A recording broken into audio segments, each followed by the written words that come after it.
Well, today, the Evanston City Council will discuss a proposal to install wind turbines in Lake Michigan. Joining us now is Nathan Kipnis. He's with the group that developed this proposal. Good morning. Good morning. So why Evanston? Well, Evanston's got some really unique features. We have very shallow water right offshore. We've got great wind, we feel, because it's offshore with no big buildings around. And we have Northwestern, which is a great engineering school, and that's typically how these offshore wind farms develop. And it'll be east of Northwestern, right? How far? We're looking at about 6 to 9 miles offshore, which is quite far. So we're in Lake Michigan. How many of them would be there? How high out of the water would they rise to? There would be an array of 40 of them, and it's about 110-meter diameter.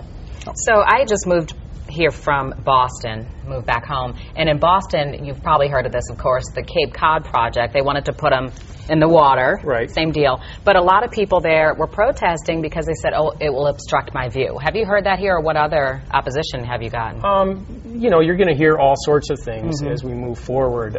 These are going to be very small when they're out that far. And I really, I'm sure there'll be people that will talk about that, but I really don't think that's an issue. Yeah. Let's talk about first of all, what power that would provide to that area. You know, we're having those kind of turbines out there. What would be the benefit of it? An array like that would generate enough power for about 40,000 households. Evanston has about 30,000. So it's pretty significant. So here's a question that some people have. Of course, we know it's windy here. What happens if one day the wind does not blow? Well, it's not going to ever be consistent wind, but out there it's more consistent than it would be on land, and it actually peaks its wind in the middle of the day when you need it most. But when there's not wind from the wind farm, there's other sources in Illinois that are providing power. So it's just one part of the whole power production. You just rely on those backup sources. Well, it's a mix of power. Okay. Right? It sounds like a huge engineering feat to pull off. How much would that cost? And in addition, what would I see from the beach along Evanston? Would I see these things out there? You would barely see them. If you held your arm out at arm's length, it'd be less than half your pinky nail. Okay. You know, it's very small.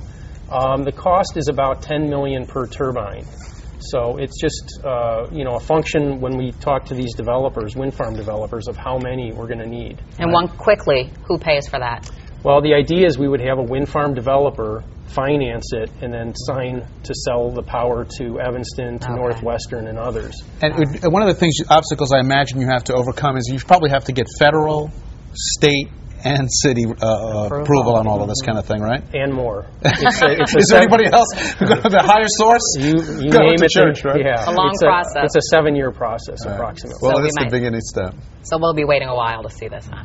If possible. Hopefully not too long. Right. Thanks, All right. Nate. Good to have you here Nate. on the show. You're welcome. Interesting stuff.